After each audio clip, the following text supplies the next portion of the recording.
Shalom, Bapak Ibu yang terkasih dalam nama Tuhan Yesus Kristus.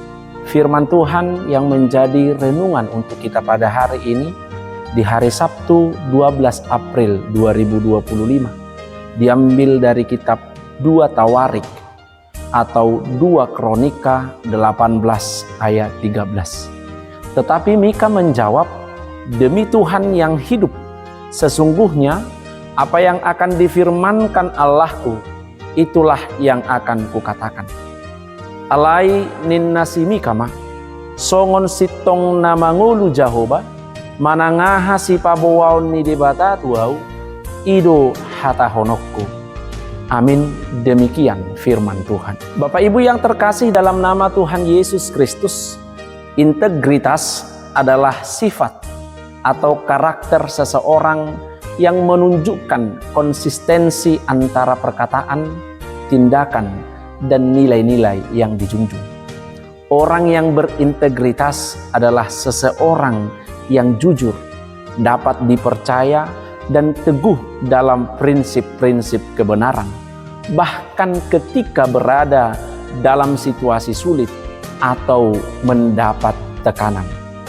Integritas adalah kunci untuk menjadi pribadi yang dipercaya dan dihormati.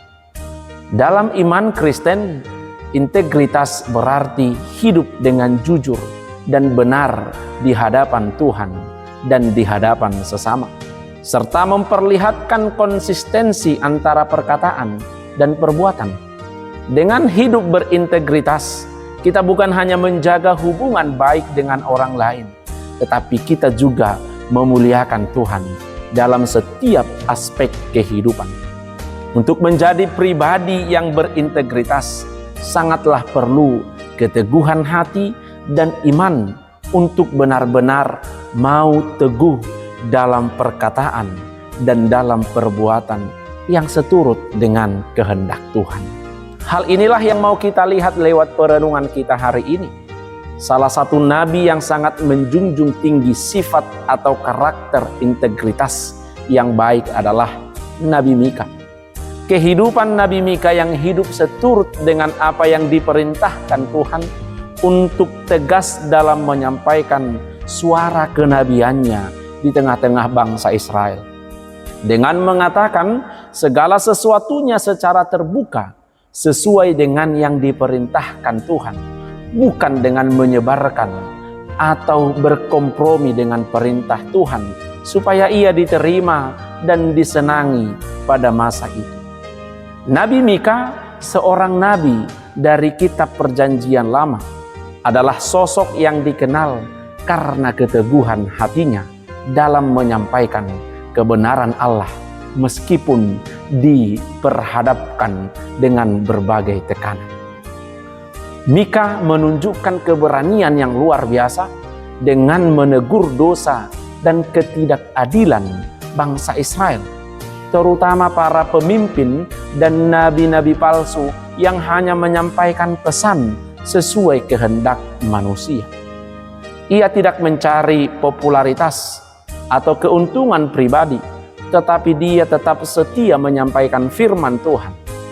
Integritas Nabi Mika tercermin dalam keberaniannya menyampaikan firman Allah dengan jujur dan juga konsisten, memperjuangkan keadilan sosial, serta mengingatkan umat akan kasih dan pengampunan Tuhan. Dengan mengatakan, "Demi Tuhan yang hidup," Mika menegaskan bahwa ia beroperasi di bawah otoritas Tuhan. Ini menggambarkan pentingnya menempatkan kehendak Tuhan di atas kepentingan pribadi atau tekanan dari orang lain. Oleh karena itu, Bapak Ibu yang terkasih, apa yang mau kita lihat dari perenungan kita hari ini? Nabi Mika menunjukkan integritas sebagai seorang nabi dengan menegaskan bahwa ia akan berbicara hanya sesuai dengan apa yang Tuhan perintahkan. Ini mengajarkan kita untuk setia dalam penyampaian akan firman Tuhan, akan penyampaian kebenaran, meskipun itu mungkin tidak sesuai dengan harapan orang lain. Sebagai orang percaya, maka sangatlah penting untuk kita bisa menjaga integritas dan keberanian dalam menjalani hidup seturut dengan firman Tuhan. Dalam segala hal, kita harus berkomitmen untuk mendengarkan dan mengikuti suara Tuhan, serta menyampaikan kebenarannya dengan berani, terlepas dari situasi yang kita hadapi. Amin. Parhalado dan Jemaat HKBP Palaran mengucapkan selamat ulang tahun untuk Jemaat Tuhan yang berulang tahun pada hari ini di hari Sabtu 12 April 2025. Terlebih untuk Gilian Valeri Tarihoran yang berulang tahun yang ke-1. Dan juga untuk Pramita Magdalena Sitohang yang berulang tahun yang ke-30 tahun. Firman Tuhan di dalam 1 Korintus 1 ayat 5, sebab di dalam Dia kamu telah menjadi kaya dalam segala hal, dalam segala macam perkataan dan segala macam pengetahuan. Sekali lagi, selamat ulang tahun, Tuhan Yesus memberkati.